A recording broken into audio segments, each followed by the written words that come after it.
الحمد لله الذي جعل شهر رمضان موسما للعبادة وميدانا للخيرات وضاعف به الحسنات وغفر فيه الزلات وأزل فيه العطايا والعيبات. أحمده سبحانه وتعالى حمدا يوافي نعمه ويكافئ مزيده، وأشكره على جزيل فضله وعظيم إحسانه، وأشهد أن لا إله إلا الله وحده لا شريك له القائل في كتابه الكريم: وأن تصوموا خيرا لكم إن كنتم تعلمون. وأشهد أن سيدنا ونبينا محمدا عبده ورسوله القائل: من قام رمضان إيمانا واحتسابا غفر له ما تقدم من ذنبه. Sadaqallahul azim.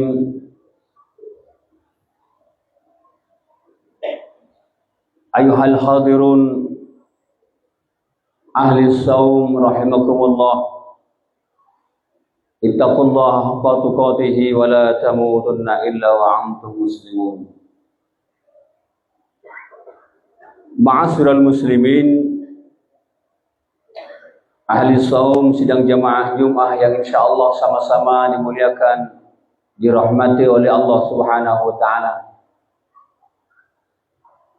Pada kesempatan yang mulia dan penuh berkah ini, mari kita bersama-sama berupaya, berikhtiar, berusaha untuk meningkatkan keimanan dan ketakwaan kita kepada Allah Subhanahu wa taala. Caranya yakni dengan terus berupaya istiqomah, jalankan setiap perintahnya dan menjauhi larangan-larangannya.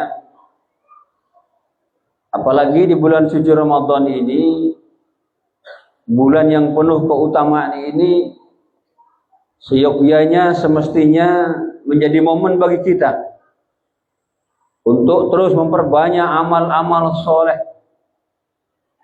Setiap waktu yang tersedia, sebisa mungkin kita isi dengan berbagai bentuk ketaatan kita kepada Allah Subhanahu wa taala. Sehingga Ramadan ini benar-benar menjadi waktu yang membawa kebaikan, membawa keberkahan bagi kita semua. Amin Allahumma amin. Ayuhal ikhwan ahli saum yang dimuliakan oleh Allah Subhanahu wa taala, hari ini kita telah berada di sepertiga terakhir bulan Ramadan. Waktu terasa begitu cepat berlalu. Seolah-olah ini baru kemarin kita menyambut datangnya bulan penuh berkah ini. Dan ini menjadi momen penting untuk kita bermuhasabah, melakukan introspeksi diri. Sudahkah kita manfaatkan Ramadan ini dengan sebaik-baiknya? Sudahkah Ramadan ini kita mengoptimalkannya? Mari kita merenung sejenak mengenai prestasi apa yang telah berhasil kita torehkan selama 2/3 bulan Ramadan ini yang sudah kita lalui ini. Sebagai bahan renungan bersama, mari coba bertanya pada diri kita masing-masing. Sebenarnya sudah sejauh mana kita manfaatkan Ramadan ini?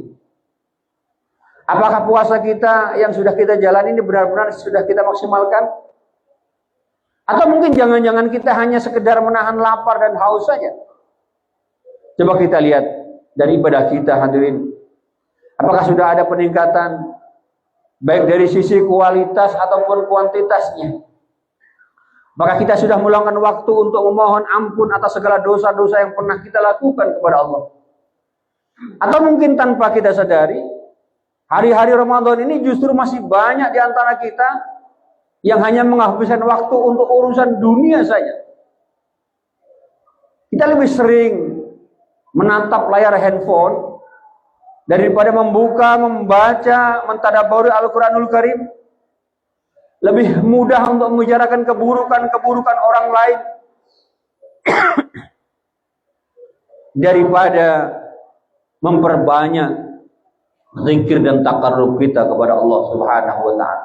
Bahkan kadang kita lebih semangat untuk berburu takjil buka puasa daripada bermunajat dan memohon ampunan kepada Allah Subhanahu wa taala. Hadirin, pertanyaan-pertanyaan ini bukan untuk menyalahkan diri pribadi kita sebenarnya, tetapi sebagai pengingat agar kita ini bisa berbenah, bisa memperbaiki diri kita, bisa memanfaatkan waktu yang tersisa ini dengan sebaik-baiknya tanpa melewatkannya barang sedikit pun.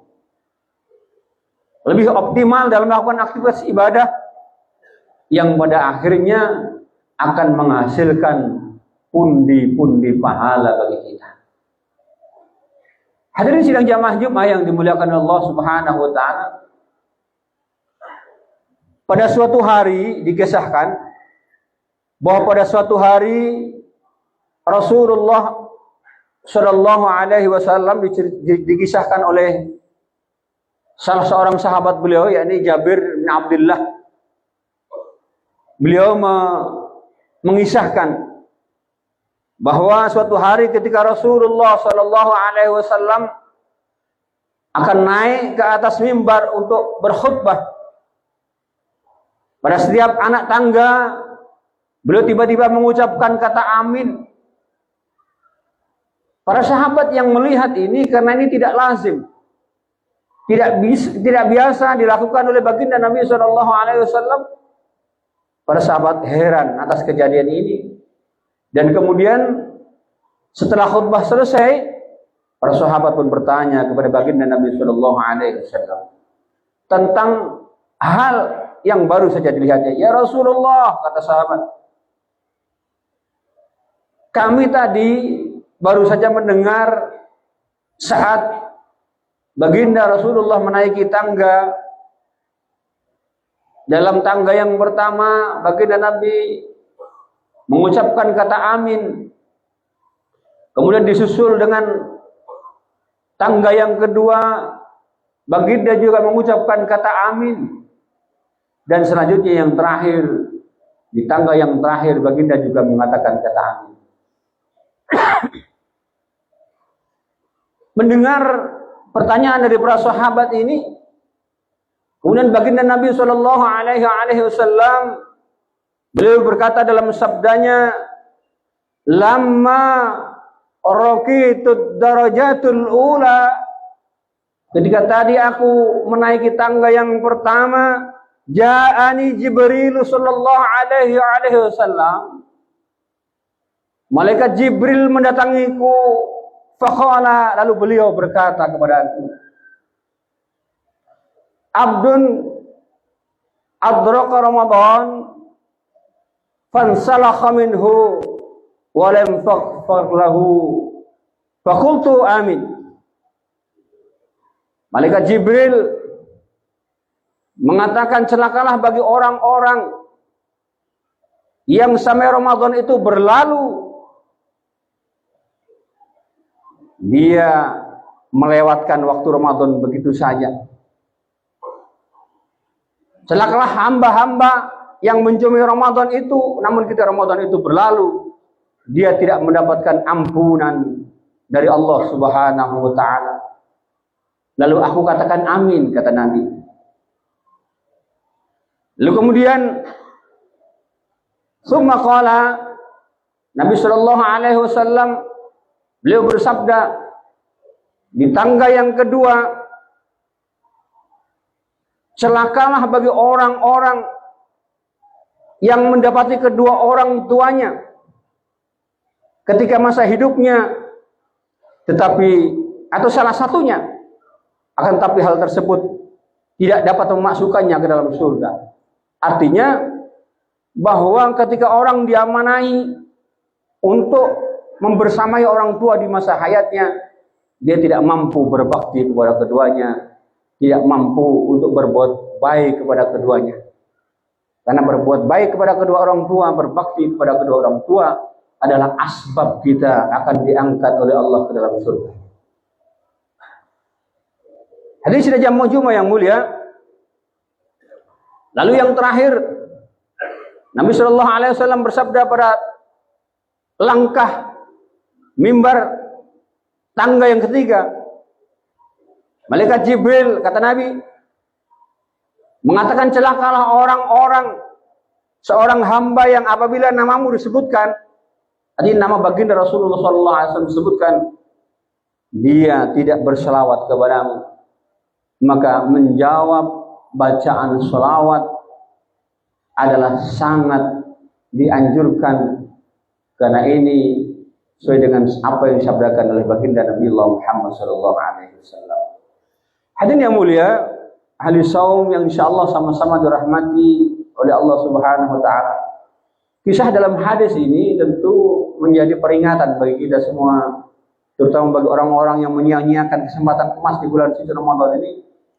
Padahal bulan Ramadan ini Allah Subhanahu wa taala memberikan banyak sekali keistimewaan yang tidak kita temui pada bulan-bulan selain Ramadan. Di bulan Ramadan ini pahala akan dilipat gandakan oleh Allah Subhanahu wa taala. Pintu-pintu surga akan dibuka, pintu neraka akan ditutup, dan rahmat serta ampunan Allah Subhanahu wa taala itu akan diberikan pada bulan suci Ramadan. Bagaimana baginda Nabi Shallallahu Alaihi Wasallam beliau bersabda, bulan Ramadan ini adalah bulan yang awalnya adalah rahmat, kata Nabi. Lalu kemudian pertengahannya adalah ampunan, dan akhirnya adalah pembebasan daripada api neraka. Hadirin yang mulia, oleh karena itu mari kita evaluasi diri kita ini, apakah kita sudah memaksimalkan diri untuk mencari keberkahan ampunan dari Allah Subhanahu wa taala selama Ramadan ini? Jika iya, maka kita harus istiqomah dan lebih giat lagi untuk melakukan amal-amal soleh. Namun jika kita tidak mendapatkan diri dalam keadaan lalai, kita masih memiliki kesempatan untuk memperbaiki. Masih ada beberapa hari ke depan untuk kita berbenah. Karena jangan sampai ketika nanti Ramadan ini berlalu, kita tidak mendapatkan ampunan, tidak mendapatkan fadilah dalam bulan suci Ramadan yang kita cintai ini.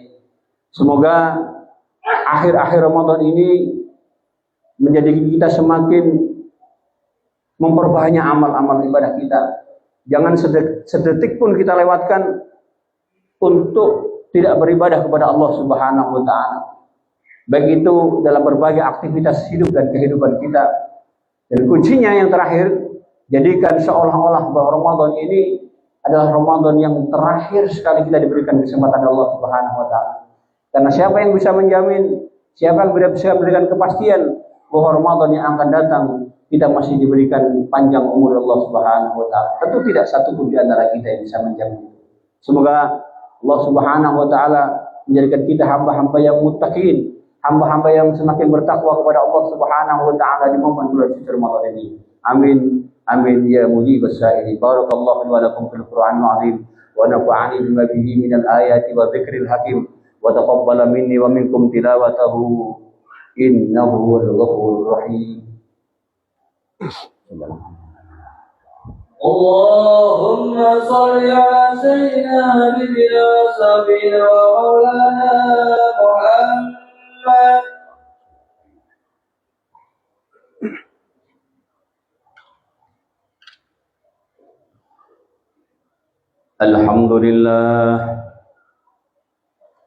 Alhamdulillah hamdan katsiran kama amara.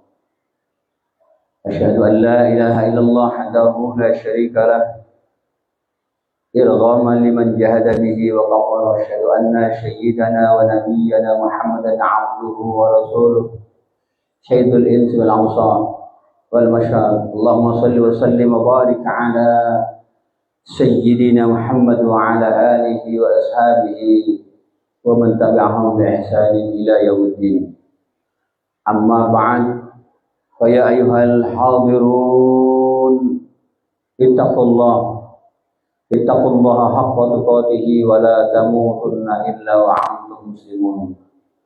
وقد قال الله تعالى في كتابه الكريم وهو أصدق القائلين: أعوذ بالله من الشيطان الرجيم، بسم الله الرحمن الرحيم، إن الله وملائكته يصلون على النبي يا أيها الذين آمنوا صلوا عليه وسلموا تسليما. اللهم صل وسلم وبارك على سيدنا محمد وعلى آل سيدنا محمد كما صليت على سيدنا إبراهيم وبارك على سيدنا محمد وعلى آل سيدنا محمد كما باركت على سيدنا إبراهيم في العالمين إنك حميد مجيد. اللهم اغفر المسلمين والمسلمات والمؤمنين والمؤمنات الأحياء منهم والأموات إنك سميع قريب مجيب دعوات يا قاضي الحاجات. ربنا لا تزغ قلوبنا بعد إذ هديتنا وهب لنا من لدنك رحمة إنك أنت الوهاب. ربنا لا تجعل في قلوبنا غلا للذين آمنوا ربنا إنك رؤوف رحيم. ربنا يا الله تقبل منا صلاتنا وصيامنا وقيامنا وركوعنا وسجودنا وتخشعنا وتضرعنا وتعبدنا يا الله يا رب العالمين. ربنا آتنا في الدنيا حسنة وفي الآخرة حسنة وقنا عذاب النار. وصلى الله على سيدنا محمد النبي الأمي وعلى آله وصحبه وسلم والحمد لله رب العالمين. عباد الله، إن الله يأمركم بالعدل والإحسان وإيتاء ذي القربى وينهى عن الفحشاء والمنكر والبغي يعظكم لعلكم تذكرون ولذكر الله أكبر.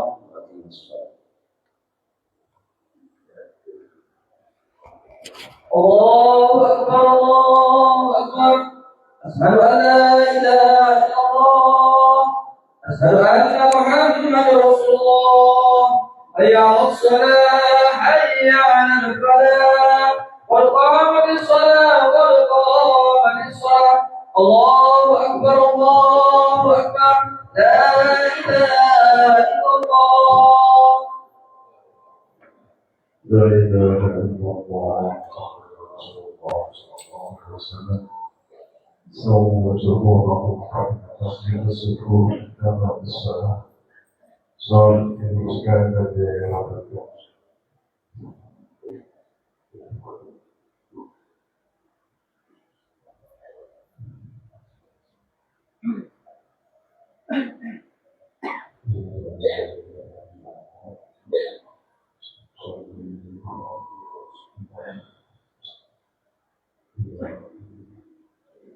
الله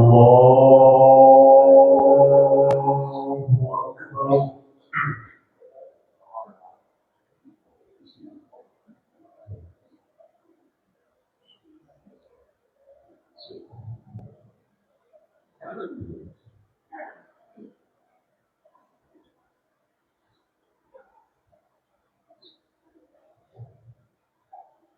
بسم الله الرحمن الرحيم.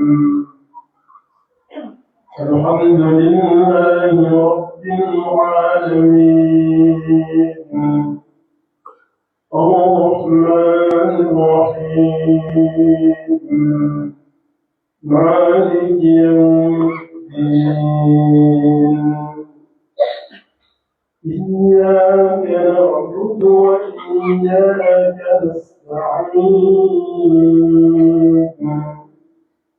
اهدنا الصراط المستقيم، صراط الذين أنعمت عليهم غير المغضوب عليهم ولا الضالين.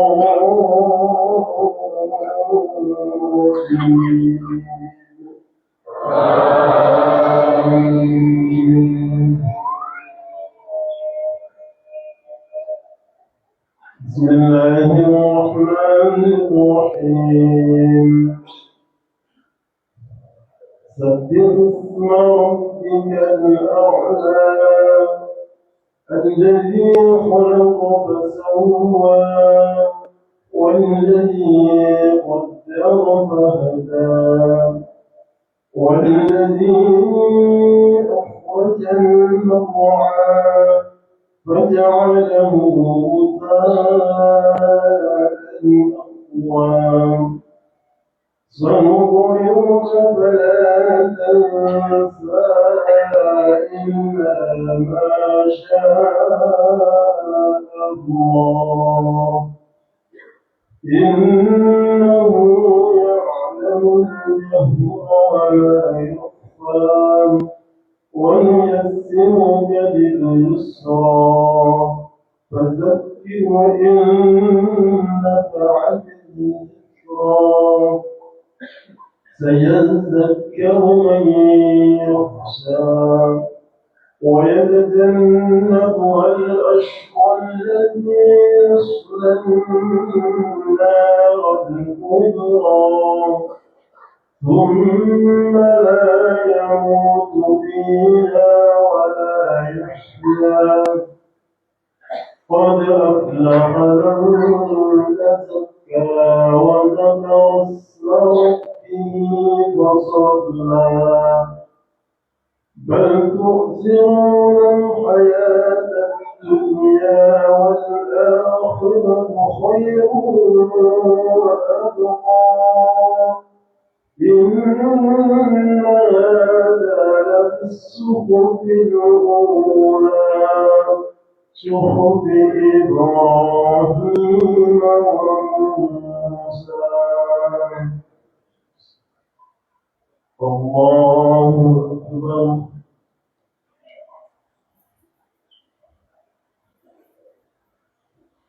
سمع الله لمن حمده الله أكبر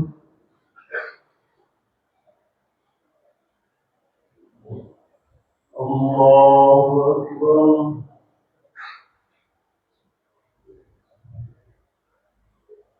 الله أكبر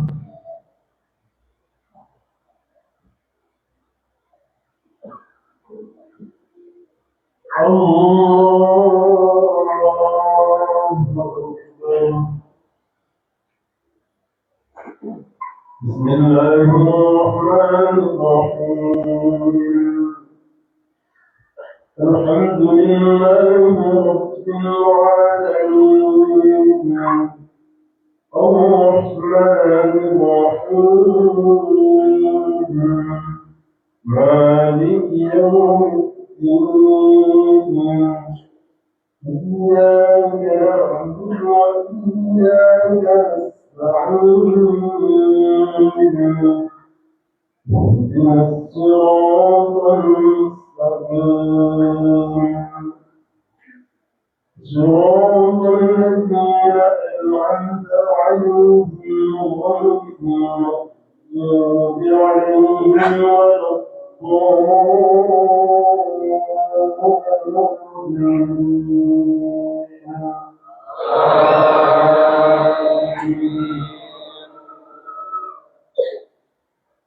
بسم الله الرحمن الرحيم إنا أنزلناه في ليلة القدر وما أدراك ما ليلة القدر ليلة القدر خير من ألف شهر تنزل الملائكة والروح فيها بإذن ربهم من كل أمر سلام هي حتى مطلع الفجر الله أكبر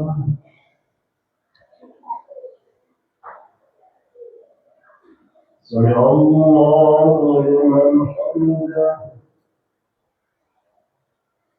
الله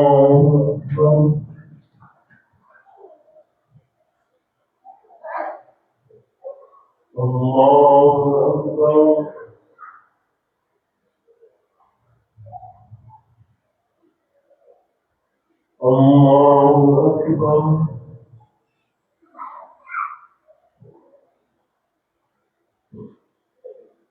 الله أكبر.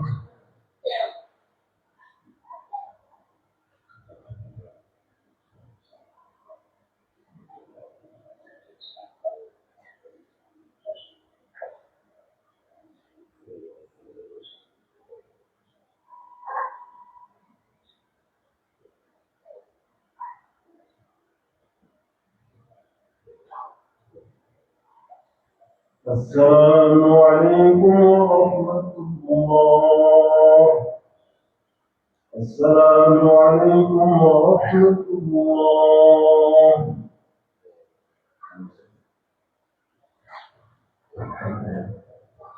أعوذ بالله من الشيطان الرجيم. بسم الله الرحمن الرحيم. الحمد لله رب العالمين الرحمن الرحيم مالك يوم الدين إياك نعبد وإياك نستعين اهدنا الصراط المستقيم صراط الذين أنعمت عليهم غير المغضوب عليهم ولا الضالين. بسم الله الرحمن الرحيم.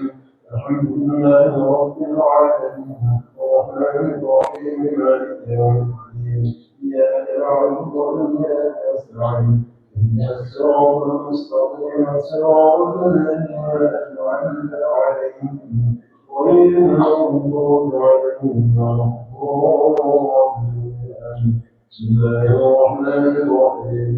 الحمد لله رب العالمين الرحمن الرحيم مالك يوم الدين إياك نعبد وإياك نستعين اهدنا الصراط المستقيم صراط الذين أنعمت عليهم غير المغضوب عليهم ولا الضالين.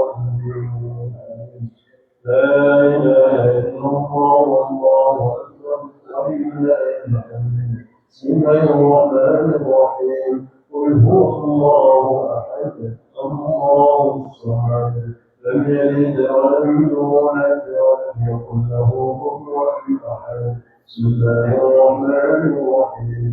قل هو الله أحد الله الصمد لم يلد ولم يولد ولم يكن له كفوا أحد. بسم الله الرحمن الرحيم.